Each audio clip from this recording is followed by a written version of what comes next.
Sandiwara Radio ini masih Anda dengarkan di channel YouTube Satria Collection. Jangan lupa tekan tombol like dan subscribe.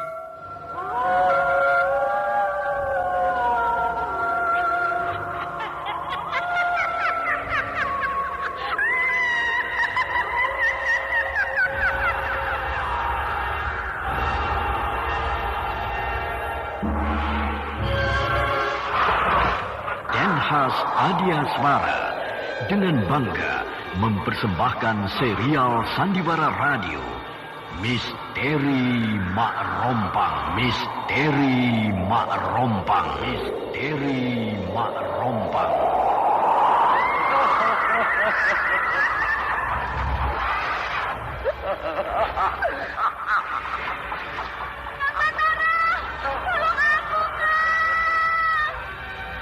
Cepat kemari, Wulan! Rompang, kisah bangkitnya kembali setiap 200 tahun. Seorang anak manusia yang dapat berganti wajah dan wujud. Terkadang menjadi seorang gadis cantik teramat cantik. Terkadang menjadi seorang nenek tua renta buruk rupa yang selalu menimbulkan prahara dan malapetaka mengerikan bagi umat manusia.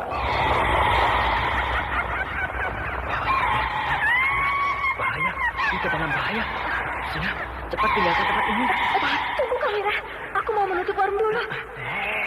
Jangan pikirkan warungmu, pikirkan nyawamu. Hei, menjauh! Tuk-tunggal bilang menjauh. Takut itu berapa panas. Tuk-tunggal ada di mana, Wira? Tuk-tunggal berada di dalam kabut. Hei, ini keluar. Ini keluar dari desa.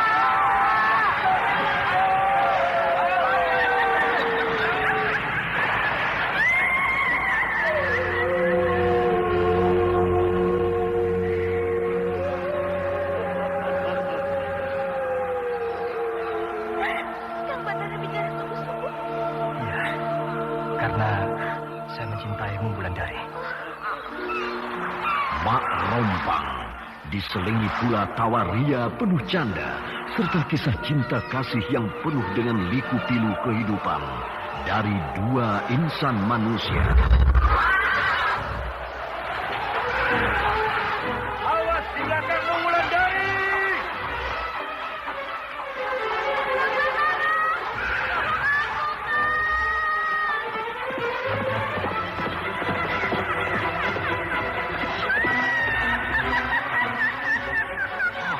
Celaka, Wulandari dibawa lari Mak Rompang.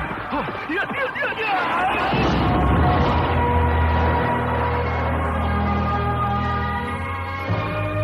Didukung artis-artis terkenal Ferry Fadli, Yvonne Rose, Anna Sambayon, dan sederet bintang-bintang terkenal lainnya.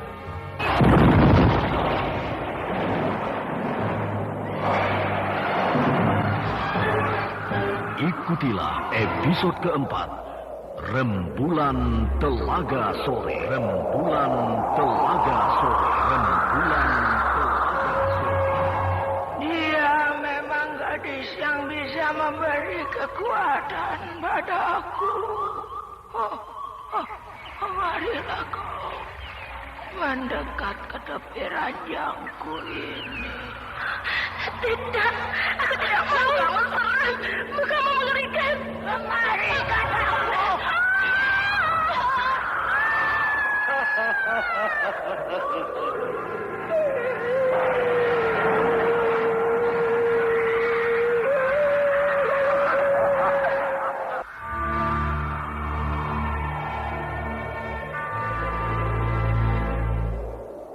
Naskah karya Asmadi Syafar.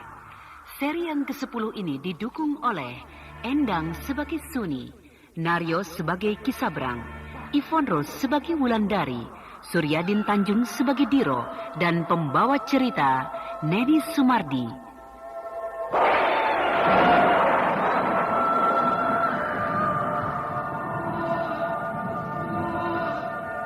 Teknik dan montase Indra Mahendra dengan sutradara Denny Denhas.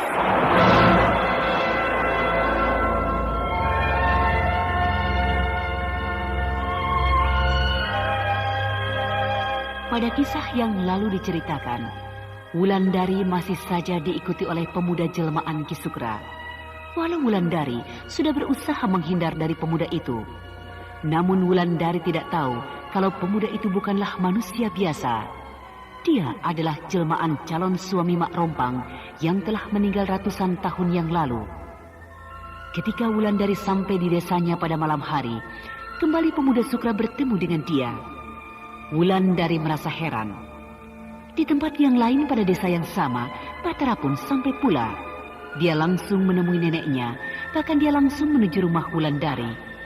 Di sana Batara melihat ayah Wulandari yang sedang sakit. Dengan petunjuk ayah Wulandari, Batara segera mencari Ki Sabrang yang telah membawa ibu Wulandari.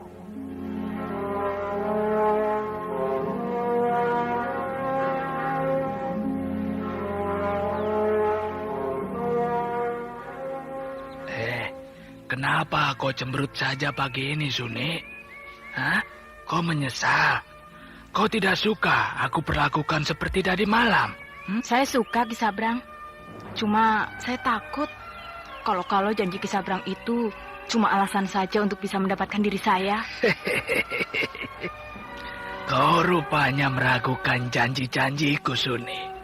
Padahal aku tidak pernah mengingkari janjiku pada siapapun, apalagi terhadapmu, Suni. Jadi Ki Sabrang sungguh-sungguh? Oh, sungguh-sungguh. Ki Sabrang sungguh-sungguh akan menjadikan saya sebagai istri Ki Sabrang? Kalau kau tidak percaya, nah, belahlah dadaku ini, belah. Maka di dalam dadaku akan terdapat janji setiaku padamu. Kenapa kau masih cemberut? Kenapa? Kau tidak percaya padaku? Kau sedih? Kau menangis? Saya takut kalau Ki Sabrang hanya berjanji palsu. Padahal Ki Sabrang sudah mendapatkan segala-galanya dari saya tadi malam. Jangan khawatir. Kau akan memiliki rumah ini. Kau akan mempunyai harta yang banyak. Kau akan mendapatkan baju-baju yang bagus dan kereta kuda yang indah dariku. Iya, terima kasih. Tunggu dulu. Tapi rumah ini belum menjadi milikmu sekarang. Nanti setelah kau menjadi istriku selama 1 tahun. 1 tahun? Iya. Dan baju-baju yang kau pakai ini juga belum menjadi milikmu. Baju-baju ini juga belum menjadi milikmu. Nanti, setelah 1 tahun, baru baju-baju dan seluruh perhiasan yang kau pakai akan menjadi milikmu, Suni. Kenapa harus menunggu 1 tahun, Ki Sabrang? Karena aku harus menguji kesetiaanmu sebagai istriku selama 1 tahun. Lama sekali. Sedangkan Ki Sabrang sudah mencicipi tubuhku. Menguji kesetiaan memang memerlukan waktu yang lama. Paling cepat ya 1 tahun. Sandiwara Radio ini masih Anda dengarkan di channel YouTube Satria Collection. Jangan lupa tekan tombol like dan subscribe.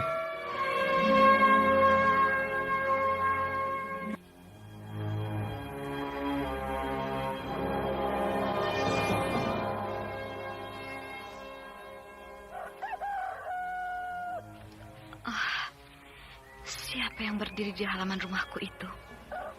Gerak-geriknya mencurigakan. Sebaiknya aku bersembunyi dulu. Orang itu tampak mencurigakan. Mereka ada 2 orang. Yang seorang berjaga di balik pagar, sedangkan yang seorang lagi mendekati pintu rumahku. Kedua orang itu pasti punya rencana buruk. Mereka datang pagi-pagi begini, di saat penduduk desa belum bangun. Sekarang saatnya aku diuji. Apakah aku sanggup menghadapi kedua orang itu dengan ilmu-ilmu yang telah diajarkan oleh Nyi Sepi? Aku tidak boleh ragu. Aku harus menghadapi kedua orang itu. Kalau tidak, Kapan lagi aku bisa mempergunakan ilmu-ilmuku dalam keadaan yang sesungguhnya? Kini yang berdiri di muka pintu rumahku mengintip ke dalam. Dan dia mencoba mendongkel pintu rumah. Ini saatnya aku bertindak. Hiya! Hiya! Siapa kamu? Oh, kalau tidak salah, kau Wulandari kan? Celaka. Orang ini adalah orang suruhan Ki Sabrang. Kau tidak usah takut. Kami kemari ingin melihat bapakmu. Tapi kebetulan kamu datang. Pasti Ki Sabrang senang bertemu kembali denganmu. Muca! Lihat siapa yang berdiri di hadapanku ini. Kalian pasti punya maksud yang tidak baik. Hiya! Awas jiwa! Kurang ajar. Berani kau menyerang aku. Mari maju. Kau rupanya belum kenal siapa aku, ha? Aku Ciwat. Tidak sembarangan orang bisa memperlakukan aku seperti tadi. Kalau tidak ingin mendapat balasan dariku. Kita ukur kepandaian kita. Ayo. Semoga aku bisa memukulmu untuk kedua kali. Sayang, kau terlampau cantik untuk bisa menerima pukulanku. Kalau kau tidak mau memukul aku, maka aku yang akan memukulmu untuk kedua kalinya. Hiya! Kurang ajar. Berani kau menendang aku. Nih lagi. Hiya!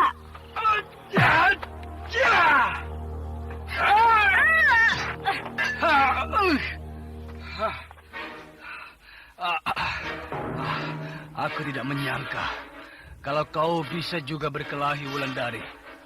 Tapi aku tidak akan membiarkan kau lolos dariku. Kau harus aku bawa ke hadapan Ki Sabrang. Keras juga pukulan laki-laki ini. Sampai aku harus terhempas ke tanah. Tapi aku tidak boleh putus asa. Kalau perlu aku mati di halaman rumahku ini. Aku ringkus kau. Lepaskan. Lepaskan. Ini tertangkap kau, gadis cantik. Kau tidak akan bisa lari lagi. Harumnya rambutmu ini membuatku bergairah memitingmu seperti ini. Hei Muca, lihat ini. Aku bisa memeluknya. Bukankah Ki Sabrang belum pernah bisa memeluk gadis ini? Lihat, aku bisa memeluknya seperti ini. Nih lagi.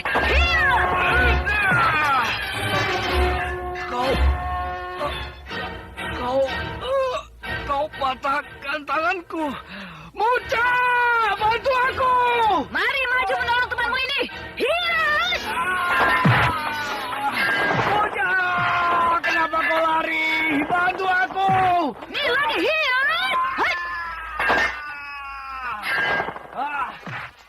Sebentar lagi dia akan menemui ajalnya. Karena dia telah kena pukulan 10 jari dewaku. Kepalaku seperti mau pecah. Pukulan jari dewaku belum begitu sempurna. Sehingga dia lama menunggu kematiannya.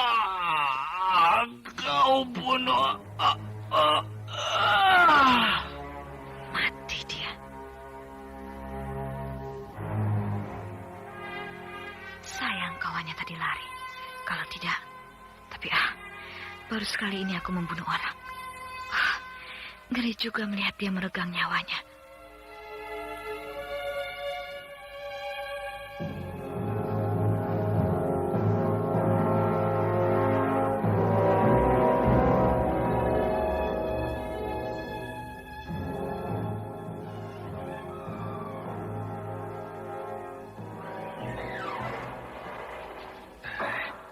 Cepat sekali orang suruhanku ini kembali. Ki Sabrang. Atur dulu napasmu, baru bicara. Ki Sabrang. Begitu. Bagaimana? Berhasil kalian membunuh Dino? Anu Ki. Mana kepala orang miskin itu? Mana? Tidak bisa Ki. Aku dan Jiwat tidak berhasil membunuh Diro Ki. Tidak berhasil? Betul Ki. Tidak berhasil. Apa aku tidak salah dengar? Betul Ki Sabrang. Bahkan Jiwat mati di halaman rumah Diro. Hah? Mati? Jiwat mati? Jangan main-main kamu. Betul Ki Sabrang. Jiwat mati di tangan seorang perempuan ketika Jiwat mencoba membuka pintu rumah Diro.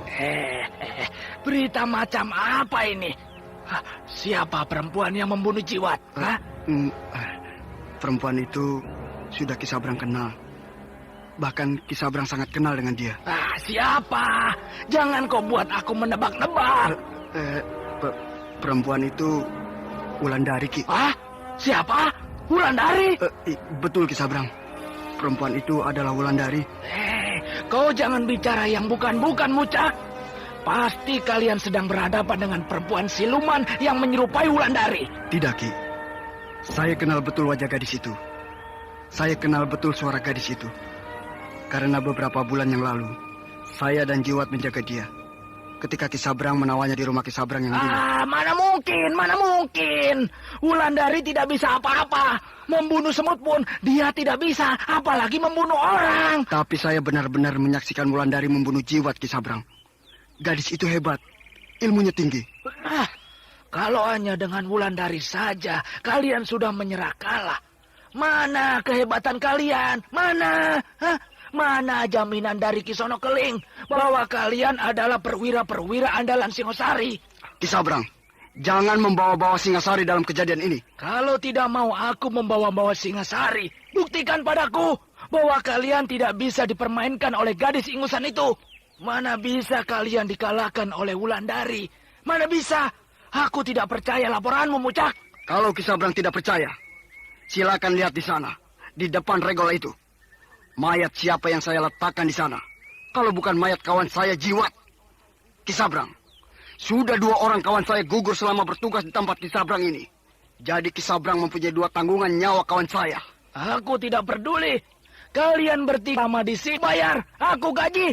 Kalau kalian di sini, beren yang tidak becus Ki Sabrang tidak mau bertanggung jawab atas kematian 2 orang kawan saya. Maka lebih baik saya meninggalkan Ki Sabrang. Saya akan kembali ke pasukan saya di Sungai Batanghari.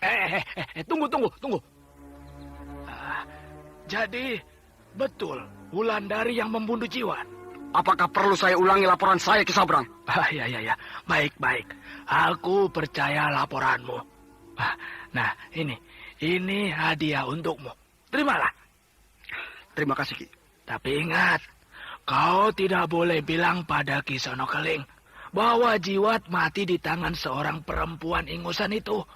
Bilang saja bahwa Jiwat mati di tangan Batara. Kenapa begitu, Ki? Aku masih sayang pada gadis itu. Aku tidak mau kalau gadis itu dihukum oleh orang-orang Singasari. Tapi... Biar aku yang menghukum Wulandari. Aku tidak percaya kalau Wulandari bisa membunuh Jiwat. Pasti mereka sudah melihat siluman yang menyerupai Wulandari. Atau mereka memang bertemu dengan Wulandari. Lalu mereka berebut Wulandari. Lalu mereka saling bunuh. Dan Jiwat berhasil dibunuh oleh Mucak. Sedangkan Wulandari dia simpan di tempat lain.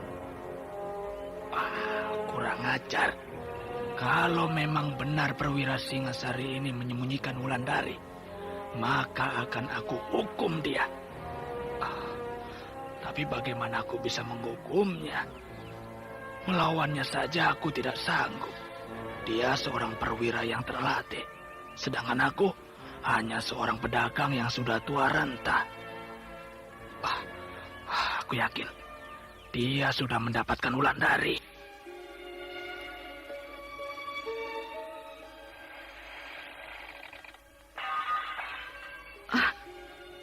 Siapa itu? Aku, Wulan. Bapak? Iya, aku, Wulan.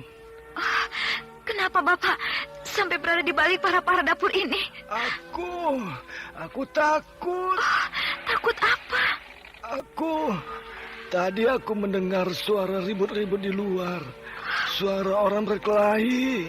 Lalu aku bersembunyi di sini, Wulan. Bapakku mendengar perkelahian antara aku dan pesuruh-pesuruh Ki Sabrang. Kau tidak melihat apa-apa di luar, Wulan? Tidak, Pak. Mari, aku tuntun Bapak ke balai-balai itu. Terima kasih anakku, terima kasih. Oh, ternyata kau kembali juga ke rumah ini. Ternyata kau pulang juga, Wulan. Iya, aku kembali ke rumah kita ini, Pak. Aduh. Karena aku rindu pada Bapak, pada Emak. Syukur. Aku bersyukur pada Yang Maha Agung bahwa kita dipertemukan juga. Kau tidak apa-apa, anakku. Kau sehat-sehat saja selama ini. Sehat, Pak, sehat. Seperti yang Bapak lihat. Nah, tidurlah Bapak di sini. Iya.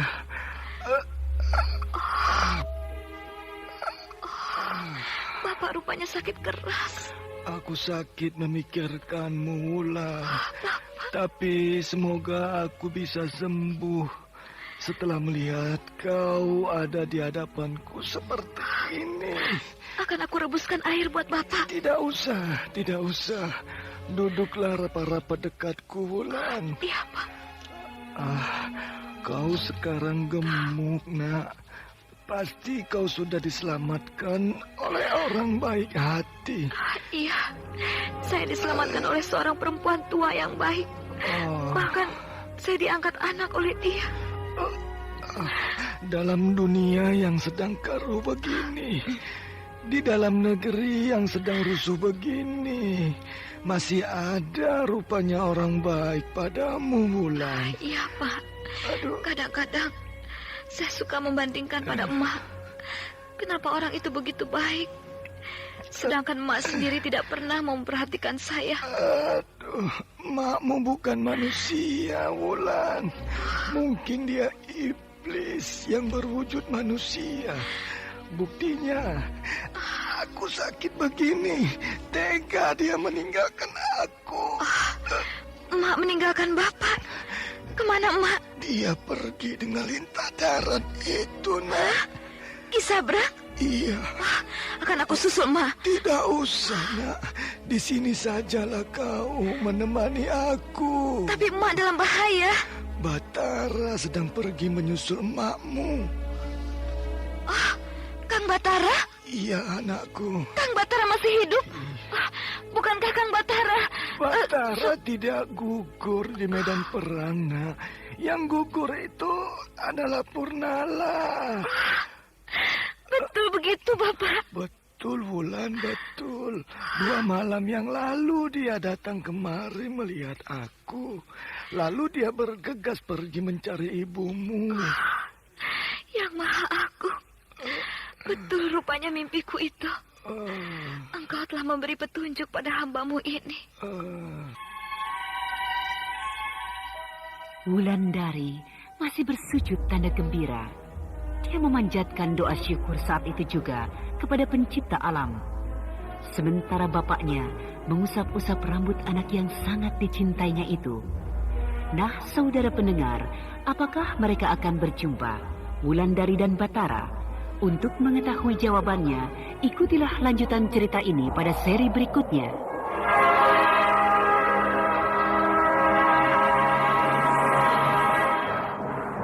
Demikianlah tadi serial Sandiwara Radio Misteri Mak Rompang, episode keempat, Rembulan Telaga Sore, dipersembahkan oleh Denhas Adyasmara.